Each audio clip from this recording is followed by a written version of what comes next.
We are just two outtakes effectively in life. That's true. Yeah. You know what I want to ask you?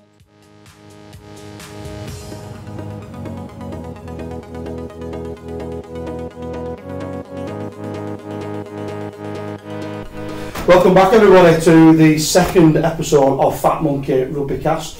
We are back in the Brocket Arms, the Hay Suite, so a big shout out to them. Thank you very much for letting us use it on such short notice. Again, we just randomly turned up on a Wednesday morning and said, can we have that room for a bit, please? And they said, yeah, as long as you want to fry up on a couple of pounds, then absolutely, then you're allowed to. Shout out to Lewis Ridgway from the Wigan Bulldogs. He got in touch with us. Their open age lads are recruiting, so get over to their page and give them a like, give them a follow. Richard Sumner from Hinley.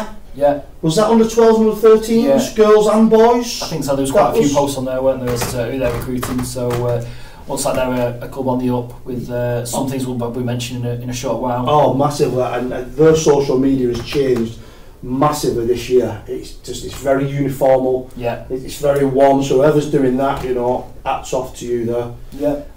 They've got a kit launch tonight, Matt. They have. They absolutely have.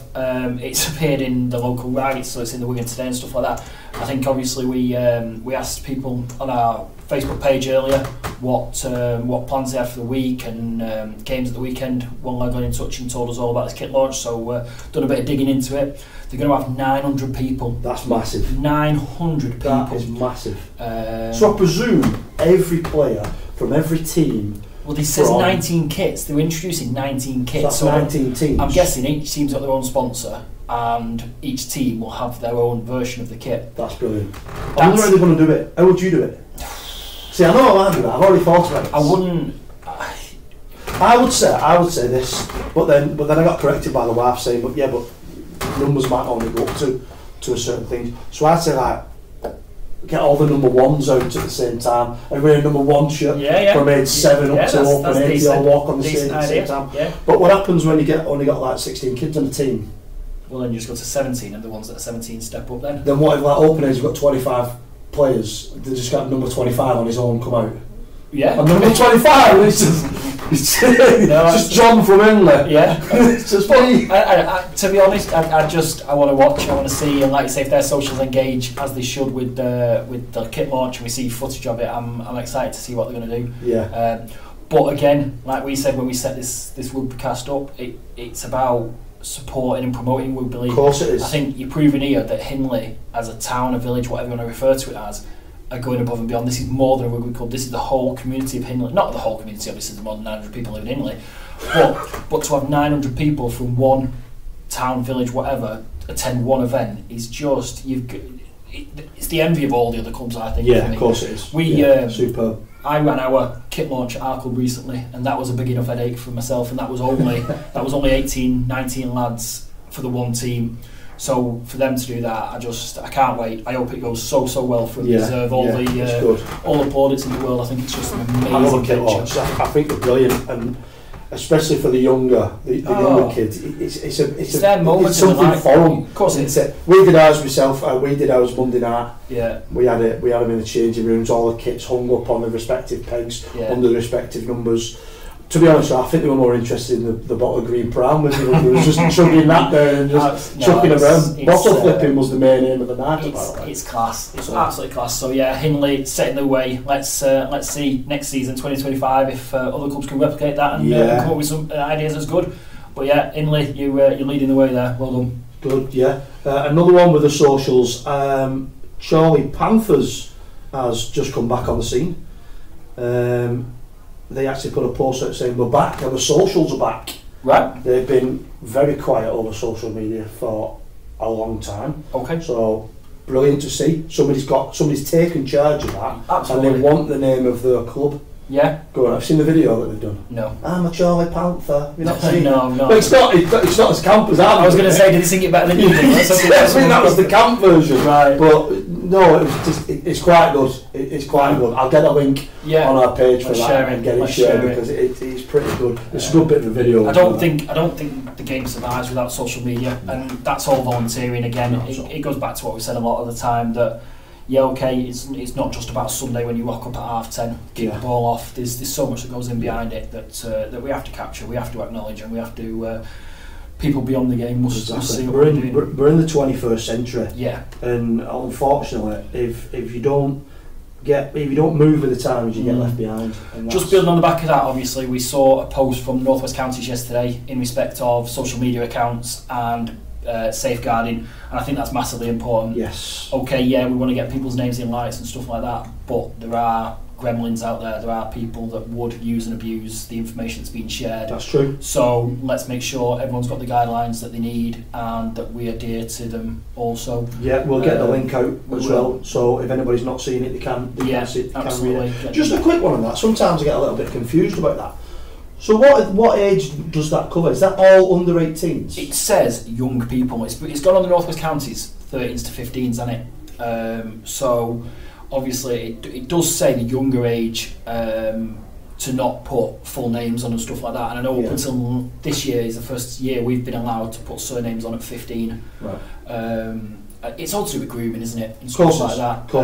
And listen, as much as we want to promote the game, we have to protect the kids. So whatever guidance comes out, we'll adhere to absolutely, and we stress that all clubs really keep doing what you're doing, but tighten up where it needs tightening up. Yeah, massively. And let's protect the kids. Like it said in the email, I mean, it was a big one that, and I do understand what they're saying. If you've got a picture of a kid with his first name and his surname, what's his favourite food, who his favourite rugby player is, and what's his favourite colour, that's dangerous information. It's the beginning of the agreement, isn't it? It's the questions, it's those icebreaker questions that someone has to try and get. Of course it is, yeah. I don't understand the school side of it either. Why would you process or publish where someone goes to school? Yeah. I don't think that's got any relevance. Yeah, so it's, that needs tightening up, people. Just get a grip of that, and let's carry on doing what we're doing, promoting our wonderful game, but also protecting the kids at all times. You've got something for me though, I have. So obviously our first ever magazine goes out today. Big plug for that. Oh, I can't wait. 7:30 it goes out. And we've covered the England Community Lions squads, which have been announced today, 17s, 19s and open age. So 17s are going over to France, the 19s are the European Championships, and the open age, I'm so jealous now at my age of 36. 36, liar! I'm so jealous that there's a 22-man squad going down to Australia for to represent the Lions open age in Ashes Test matches down there, which I think is amazing. 3 Test matches, and I think there's a 9s tournament as well. But my question about this now is, so I was just doing a bit of scrolling and I want to say Thatto because I'm not from Thatto, but I do believe it could be Tatto, even though it's TH at the start. I've heard it mentioned. So anyway, it's Bury or Bury. That's not even going to sound.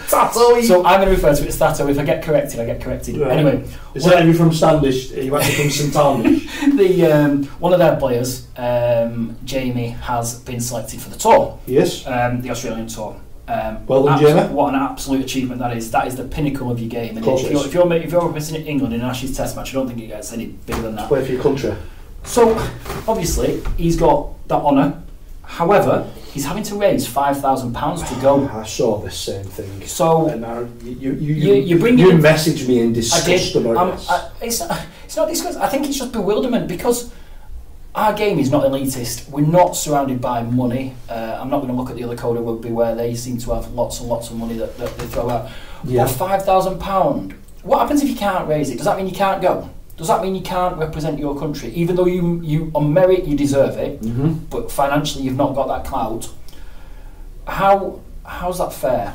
It isn't fair. Now I presume that's what fundraising is for. Yeah. But I know what you're saying though. I'm not having it that England Rugby League doesn't have any money. No. Right.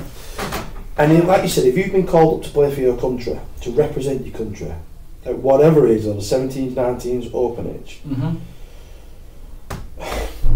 I think it should be paid for. What's the £5,000 going towards? I don't know because I'm not sure because it doesn't cost that much to go on holiday, I wouldn't imagine. It doesn't cost £5,000 to go to France.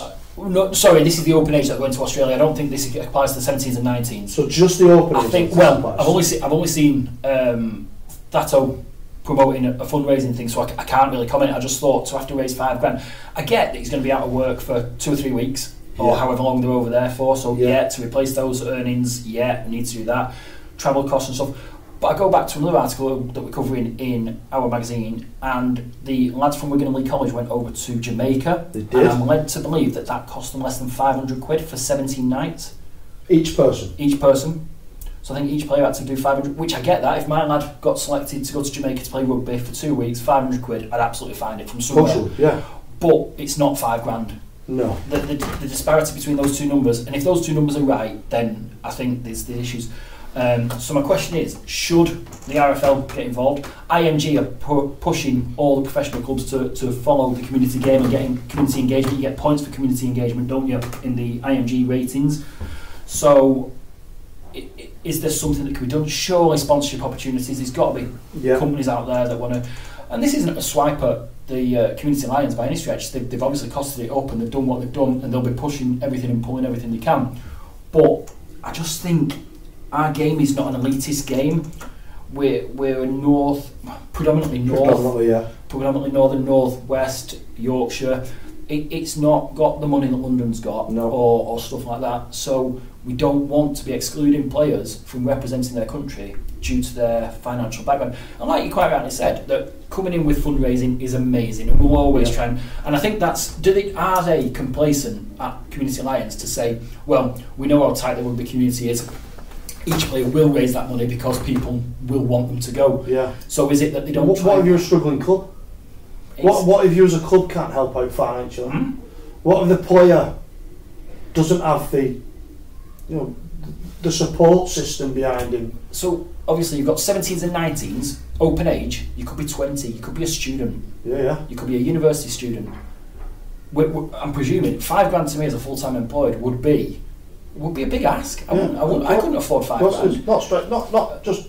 Yeah, there you go. No. So if the squad was announced a couple of days ago, and I know they don't travel for a while yet, so they have got time to raise the money. Yeah. But if you're a 20-year-old student, what do you do? No, I know. And imagine the dream being ripped from you because you couldn't raise the money. It's heartache.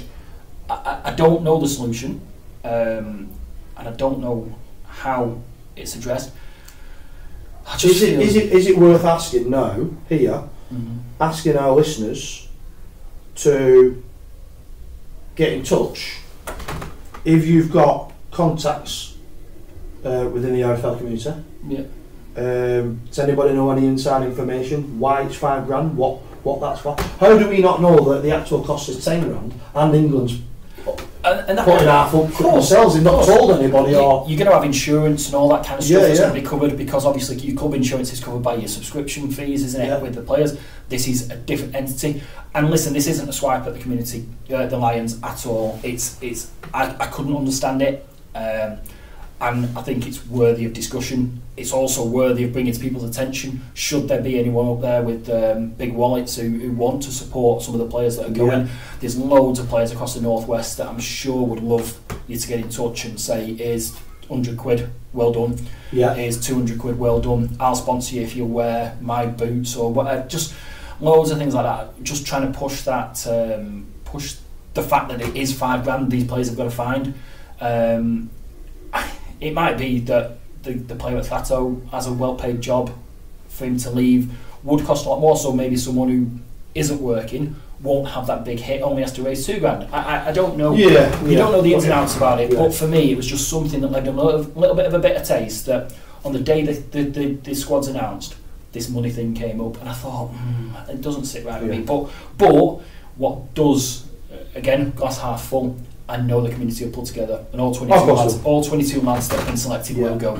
I think that's the big thing. Well, if you're part of the RFL and you want to come on for a chat and maybe explain it in a little more detail, because we're not. It's not a dig. It really isn't a dig. It's just something that I thought I wanted to discuss with you to see what your thoughts were as to. Well, I think it should all be paid for. That's my fault. If only there was a magic pot, then yes, absolutely. Ding, paid, bank account, unlimited funds. Yeah, just imagine. Try the week. Try the week. Absolutely, absolutely. Let's do it. So, was that a good try or not? It was class. It was class. I think as a former forward, I think it obviously ticks every box for me. You were never a forward. the forwards win you the game, the backs decide by how many. Remember that. Remember that phrase. That phrase will stick. Forwards decide whether you win the game or not. The backs decide by how many. Good. So congratulations, Jess, from Ints. Try of the week from Ints Rusbridge Pantheresses. And while we're talking about while we're talking about obviously the start of the season, obviously the weather has put pay to a number of games over the last weeks. But I think I just want to draw attention to people in the national competitions. So the Barnwell national competition is at 14, 16 and 18. They're down to the quarterfinals now. 14-year-old, we've got Lee Miners, Blackbrook, Goulburn and Shevington representing the North West. Do they still all get played at home or away, or is it one neutral location? No. These are the quarterfinals. They played home and away, so you could be trekking over the Pennines to Yorkshire. You could be going up to Hull. You could be going anywhere. I have got the fixtures, but just not to hand at the minute. 16s, we've got Woolston, Goulburn and Halton, and then at 18s, Rochdale, Ashton, Saddleworth, Halton and Miners again. I think when you look at that, I know we've mentioned Hindley, how well they're doing things off the field, but I think if you look at some of these, so Miners are represented at 14 and 18 in the quarter final, Halton at 16 and 18. You've got Goulburn at 14 and 16. There's some clubs that are doing some really, really good things on the field, represented at national quarterfinals in a number of them. And I think that's what everyone should be striving for. I know, obviously, perfect world, you've got to be looking at off and on field, but we are represented well in the quarters, and let's hope all these teams. I know there's a couple. I think Lee might play Blackbrook and Goulburn might play Shevington in the 14s, which is a bit of a nightmare. Yes, okay, we get 2 teams in the semis, but we're guaranteed to lose 2 for the semis as well, which is a little bit of a bit of pill. But good luck to everyone who is in the national competition coming up soon. Again, just bringing it back down to weeks just gone. Obviously the cup started, the North West Counties Cups for 13, 14, 15s. I think Dave O'Dowd at the North West Counties does an amazing job with them, because there's so many buys and you think, well, why have I got a buy? Because you've got a really strange number of teams that have to end up with a final, semi-final. So you work backwards, don't you? Final, semi-final, quarter-final, last 16 and all that, until you've got how many games you've got. And there is a number of buys, so there's quite a few teams that haven't played yet in the Cup, but there's also plenty that have. And it's a really good competition. I think Divisions 1 and 2 play each other in one Cup, the Lancashire Cup, and then 3 and 4 play each other in a plate. So it means that you're not coming up against a Division 4 and Division 1 side in the same competition where you're talking 60, 70, maybe 80 points. So it keeps everyone motivated, keeps them in the Cup. But I am going to give a big shout out again to Langworthy Reds under 15s. Last season, 2014, they played 22, lost 22. Lost 22. I think their score difference was minus 1,000 and something. They turned up every week, they played every week, they never forfeited a fixture, same lads week in, week out, and that shows something at that age. You're going through the Kevin and Perry stage there, a teenage lads, yet to stick to it. On Sunday, we got a victory last Sunday, so I was dead pleased about that, but I turned on the fixtures, Langworthy won. They won their first game of 2024, 8-6, and that, to me, just it's what rugby's about. These lads have stuck at it. They've probably had the hardest winter in the world, saying, right, this is what we're going to do this year. Thinking about the season. They can all sulk, go and drag the boots back home. I'm not playing again. I don't want to play again. Yeah. They've rocked up 2024 and they've set the season on fire already. They've won the first league game. Well done. Congratulations. So that's massive well done from us here at Fat Monkey. Can I just mention? No, I know we're not supposed to mention it because we don't want to seem biased against our own club. Right. But Pats beat Lee Miners 22-20 in the open age. At the open age at the weekend. Well, I wasn't there unfortunately, but I kept seeing it on Facebook. We were 20 points to 2 down at half time, if I'm right. No, 20-10 down at half time. 20-10 down at half time. 20-10 down at half time. Didn't concede a single point in the second 40 minutes. Yeah. Came back to win 22-20. That's digging in. That is digging in. Especially after the season Pats had last year. When they got hammered most weeks. Yeah. They couldn't coming out of the big boy league, getting back into Division 1. Yeah, couldn't rustle up 17 lads. Yeah. But behind Connor and the coaching staff there, they've done a cracking job. Yeah, hats off to getting everybody down, getting them involved and turning up and giving Lee what for. Yeah. And I'm more happy like that because I mean, we've had this conversation before about Wigan and Lee. Lee and Wigan. Having said that, don't upset people now, because I think what Lee Miners girls are doing at the minute is absolutely out of this world, and I want to speak to Lee Miners. So in the future on this podcast, so definitely want to do. We're not going to slate Lee Miners too much, because I think they're doing some good things on and off the field. One thing I am going to ask, and I think when we get them in, if they'll come in, you've got the facilities at Lee Miners are really, really good. A few years ago, we went to Lee Miners and you played on those fields down at the bottom, which were boggy and claggy. That's the what? So you're Sutton Park, that, isn't it? Yes, which I'm going to get to now. They've got one of the best 4G facilities I've seen. Obviously, we've got Leeds, we've got Leeds, nice. But that one just feels so soft to walk on. Yeah. Yet their first team don't play there. They play at Twist Lane, don't they? They do, and I don't understand why. Is it a historical thing? So, if the first team, with the weather we've had to call a game off because of the weather, would they go down to Sutton Park? Does any first team play on 3G? Well, presumably East must do. East haven't got an alternative. That's what I mean. They haven't got an alternative, have they? Is it? Are you suggesting? Well, it can be, can it? Because Widnes Vikings played on 4G, didn't they?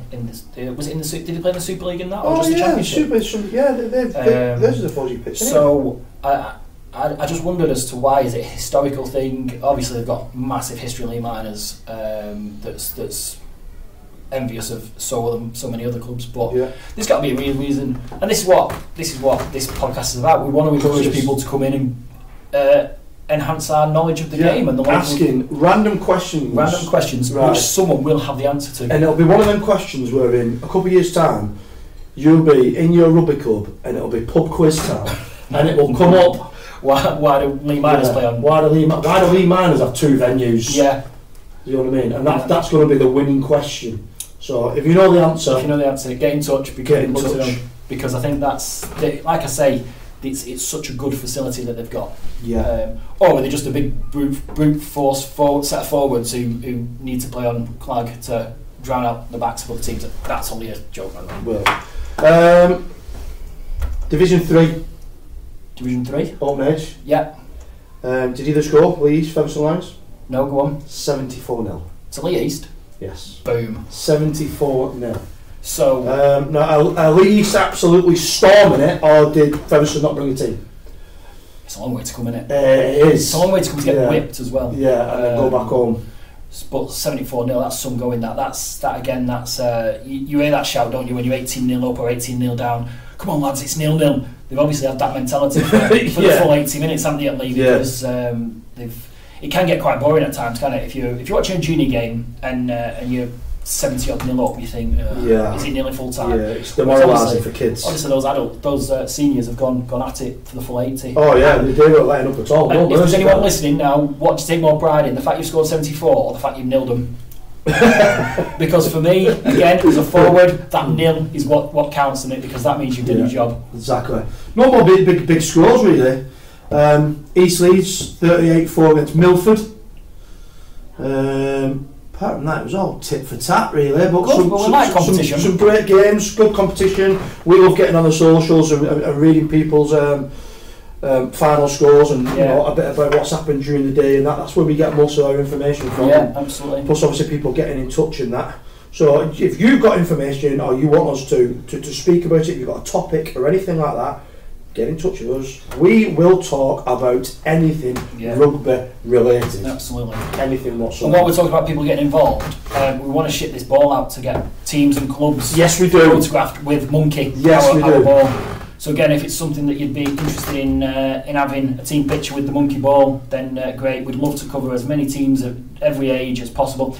I can't imagine the open age lads wanting to have it, but we'll bully some. We'll make them. Absolutely. We'll just turn up on game days. And then before the game says, excuse me lads, will you all 25 of you? Absolutely. You as well, big lad. Just stand there for a minute and hold this. I'll let you tell him. An old Monkey. I'll let you tell him. I'm not saying that. I'll stand at the back shouting. So no, that's all good. What you got there? I'm done. You're done and dusted? Yeah. So it's time to just talk naff for a little bit. We can mention World Down Syndrome Day. Well, yeah, that's what I wanted to talk about. Obviously, 21st of March is World Down Syndrome Day, and it's a subject close to our hearts. Yes. We've got a number of teams. We put a post out yesterday. Was it yesterday? Asking whose taking part. Last night it was. So we've already had 5 different clubs say that they're joining the celebrations, and it's not a fundraiser. It doesn't take any effort whatsoever. So I know Kieran Marno follows the page, who is from the Wigan Ref Society. We'd love the refs to join in as well. It's not just exclusive to the players. It's dead simple. All it is wearing old socks. Yeah. O'Neill's might kick off, because if we're not wearing O'Neill's kit, we know what that's like. But all it is wearing one kit sock and one sock of any other colour. It could be a grip sock, it could be a pink sock, it could be a stocking, it could be whatever. Yeah. It's nothing. There's no financial. It's just to say you're thinking of celebrating the day. We'd love to get parents wearing odd socks around the ground, around the touchline, everything like that. Club staff, all the kids watching, playing, spectating. Do you mind explaining for us, Matt, why? I mean, obviously, big weekend coming up, 16th and 17th. You know, with 2 venues that are getting on board with odd socks. It's Rosebridge on the 16th. Yeah, the Pantresses. The Pantresses. Pats on the 17th. Loads of home games going on over that weekend. It's going to be a great weekend within that community, and they are just over the road from each other, them 2 clubs. Absolutely. They're literally just, you could walk it in 10 minutes. I think what is good as well is that Pat's under 8s play into Rosebridge under 8s as well on the Sunday morning. That's true. It's a derby game at home. So obviously both clubs, the Pantresses and the Pats, have pledged their support for it, so let's hope that the 8s can have a game with both team in socks. Yeah. Quickly, go on. Do you mind telling us why it is celebrated on the 21st of the 3rd? I know we're going early, everywhere. The clubs are going early, it's a weekend. But why is it 21st? The 21st is because, and this could be a pub quiz question for you, it is, so Down syndrome is a triplicate of the 21st chromosome. So everyone with Down syndrome has 3 chromosomes at the 21st chromosome. Yep. We should have 2. But the extra chromosome is what creates the condition of Down syndrome. So 21-3, obviously, 21st of the 3rd month, 21st of March, celebrated around the world. It's not just a rugby thing. We've had Prince Harry doing it with England Rugby Union squad recently. We've had football teams do it. We've got loads of teams that get involved, and it's something that we're going to get behind and push and promote as much as we can. Brilliant, love it, absolutely love it. And like you said, it's not. We're not there to. It's not to raise awareness. It's to celebrate the fact that we're focusing on what they can do rather than what they can't. Absolutely. And you said to me, I had a conversation with you, and you said to me, one of the things you should stay away from is saying they suffer. Yeah, because they don't suffer from Down syndrome. Yeah, no, not at all. No. Don't suffer. No. They have associated health conditions. There are various bits and pieces that they have associated health conditions, but they do not suffer. And what I will say, I'm full of these quotes today. You ready for this? So not only do forwards win you the game, backs decide by how many. You don't judge a fish by its ability to climb a tree, and you don't judge a monkey by its ability to swim.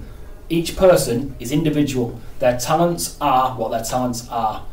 So education, if you're clever with your Einstein, fair enough. Get Einstein on the rugby field against Patrick Mago or something like that. He'd look daft, wouldn't he? He'd look stupid. Of course he would. Put Patrick Mago in an IQ test against Einstein, there's only one winner. Exactly. But why are we pigeonholing people on certain abilities? Why do certain things take priority over others? So therefore, never judge a fish by its ability to climb a tree, and never judge a monkey by its ability to swim. I love it.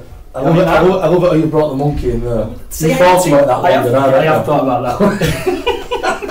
I just love quotes like that. Class. Finally, do you think we're doing all right? Do you think we're giving the public what they want? What do you think they want? They want personality. They want an attitude. They want mistakes. They want. What do you find funnier in a program? You love the outtakes, don't you? Yeah, of course you do. Yeah. We are just 2 outtakes effectively in life. That's true. You know when I spoke to about this thing, thinking about doing a podcast, every single person, it's good for you that, because you love the sound of your own voice.